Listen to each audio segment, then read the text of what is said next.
matindi po kasi ang nakalap nating impormasyon. Pati sa COMELEC, nadedeliveran ng mali-malitang pera. Paano pa tayo aasa na o maniniwala na ang mga nakaupo ngayon sa pwesto ay tunay na halal ng taong bayan?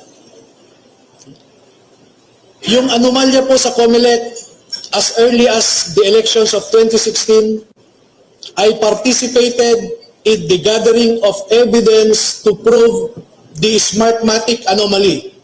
And you can ask now Senator Soto, Senate President Tito Soto, about the information that I gave him to prove na maanomalya ang ating eleksyon. Meron po kaming ebidensya na ibinigay sa Senado na isipin po ninyo bukas ang halalan, pero may mga vote counting machines na kahapon ay nagtatransmit na. At ang prueba namin po dyan ay yung machine lag na ang paliwanag ng COMELEC noong 2018 investigation ay baka po yan ang final testing and sealing noong kinagabihan ng eleksyon. Hindi po pwede yun. No? At ang may mga nakaupo sa Senado ngayon na sila ang nagharang sa investigasyon na yan. At hanggang ngayon, niloloko pa rin tayo ng COMELEC. Seryoso? Hindi. Seryoso. Ang mga senador natin na deliberan. Bakit? Alam namin po ang rason. Ang mga mambabatas, grabe, ang description nga ng mga ito ay matakaw yung ilan dyan. At ang nakaka-insulto po ay yung mga maiingay sa Kongreso ay sila palang matitinding tumanggap ng mali-malitang pera. As I said, the executive, the legislative branches of our government are at their lowest in terms of integrity. Executive, ganun din. May mga perang galing sa mga iba't ibang departamento.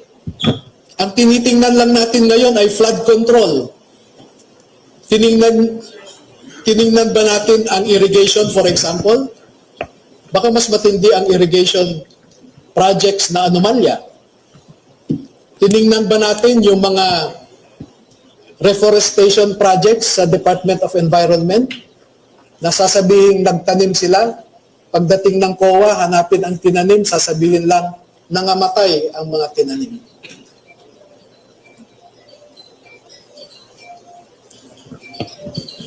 Sir Charmaine Abong po from Abante. Balikan ko lang po yung sinabi po na nagpapadala ng maleta kay PBBM. Do we have timeline po kung kailan po nagsimula yon and kung hanggang kailan or natapos po ba ito? Umpisa hanggang very recent. Anong year po ito? 2022. 2022. Hanggang ngayon po? Ito na, nung nabulgar na itong flood control anomaly, siyempre na-stop na. 2024 at anong year po? Around 2025, early 2025. Thank you po.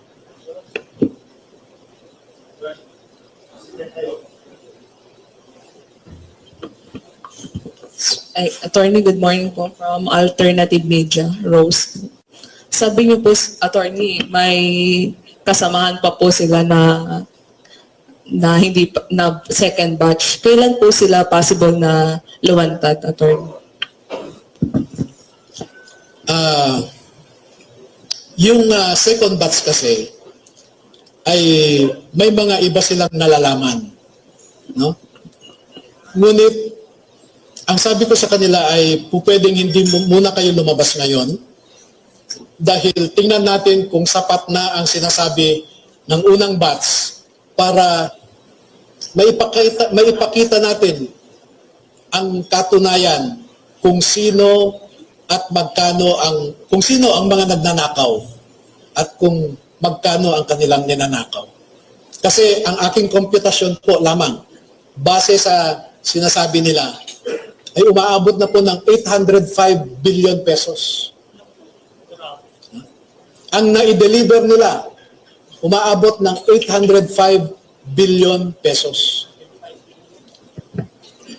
Nung Napoles, tens of millions lang o billions, no?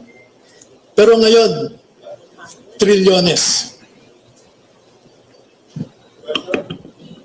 Sir, follow up lang po. Kung hindi po tayo mapapakinggan sa ombudsman, ano pong next na hakbang natin? Sabi ko nga ay ibabahagi rin natin sa ating mga kababayan ang mga impormasyon na ito. At in a democracy, people decides. No? Kung ano sa tingin ng ating mga kababayan ang dapat gawin, ay siyang masusunod. At umaasa kami, umaasa ako, umaasa tayong lahat na sa tamang panahon ang mga kababayan natin, tayong lahat ng mga Pilipino ay gumawa ng tamang hakbang para maiangat ang ating bansa sa kumunoy na kung saan tayo nakalagmak ngayon.